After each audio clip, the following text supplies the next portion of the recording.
ছাত্র জনতার গণভ্যুত্থানে আন্দোলন দমনে চালানো নির্যাতন ও গণহত্যার বিচার আন্তর্জাতিক অপরাধ ট্রাইব্যুনালে যাবার পর থেকেই বিভিন্ন পক্ষ থেকে আলোচনা শুরু হয় আইনটি নিয়ে। এর কারণ ১৯৭৩ সালের এই আইনটির কয়েকটি ধারা আন্তর্জাতিক অপরাধ আদালত রোম নীতির সঙ্গে হালনাগাদ নয়। বিশেষ করে এই আইনটিতে বিচারকালে অভিযুক্তের অধিকার, সাক্ষীর নিরাপত্তা ও ভিকটিমের অংশগ্রহণ ও সুরক্ষার বিষয়গুলোতে ঘাটতি রয়েছে বলেও সমালোচনা হয়। এবং বাস্তবতা হলো এই একই ট্রাইব্যুনালে এবং আইনে ১৯৭১-এর মহান মুক্তিযুদ্ধে চলা গণহত্যার যে বিচার হয়েছিল তা নিয়েও প্রশ্ন তুলেছিল দেশি বিদেশি বিভিন্ন পক্ষ। এসব আলোচনা সমালোচনার মধ্যেই যখন আন্তর্জাতিক অপরাধ ট্রাইব্যুনালে শুরু হয়েছে জুলাই গণহত্যার বিচার কাজ, তখন উপদেষ্টা পরিষদের টেবিলে পুরানো এই আইনটির সংশোধনের খসড়া। অন্তর্বর্তী সরকার গঠন হওয়ার পর সচিবালয়ে প্রথম উপদেষ্টা পরিষদের সভা প্রধান উপদেষ্টার সভাপতিত্বে অনুষ্ঠিত এই সভায় খসড়াটির অনুমোদন হয়, যার নাম দেয়া হয় international crimes tribunal amendment ordinance 2024। বিভিন্ন স্টেক হোল্ডাররা অনেক ত্রুটি বিচ্যুতি তুলে ধরেছিলেন।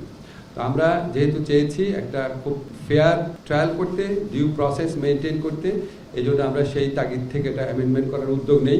পরে ব্রিফিংয়ে জানানো হয় পুরানো এই আইনটিকে আন্তর্জাতিক মানের এবং আধুনিক করতে ২০টিরও বেশি সংশোধনী আনা হয়েছে, যার মধ্যে উল্লেখযোগ্য বিচার কাজে আসামি পক্ষ চাইলে বিদেশ থেকে আইনজীবীও নিয়োগ করতে পারবেন। অভিযুক্ত পক্ষ আছে তাদেরকে প্রসিকিউশনের সমান সুযোগ দেওয়া হয়েছে।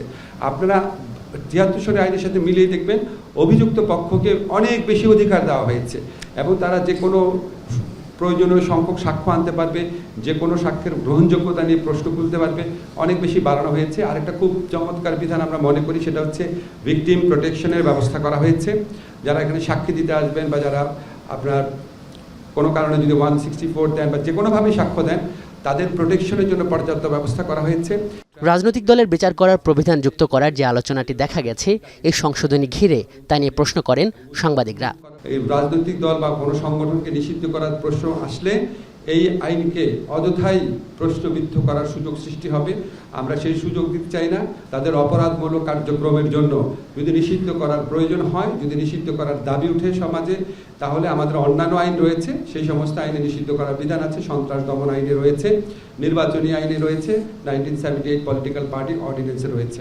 আজকের উপদেষ্টা পরিষদের সভায় মানবাধিকার কমিশন ও দ্রুত জ্বালানি বিদ্যুৎ সরবরাহ আইন সংশোধন ও বাতিলের আরও দুটি খসড়ার অনুমোদন হয়েছে।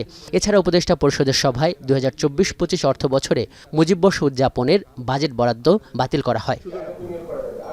আজহার লিমন, এখন, ঢাকা। মাঠের অলরাউন্ডার আমি, আর ঘরের allrounder Tylox. Tylox toilet cleaner, clean মানেই টাইলক্স।